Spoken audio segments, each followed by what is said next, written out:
aos olhos do Pai. Você é uma obra-prima que Ele planejou, com suas próprias mãos pintou a cor de sua pele,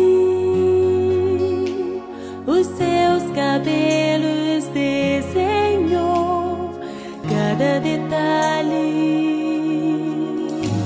num toque de amor aos olhos do Pai. Você é uma obra-prima que Ele planejou, com suas próprias mãos pintou a cor de sua pele, os seus cabelos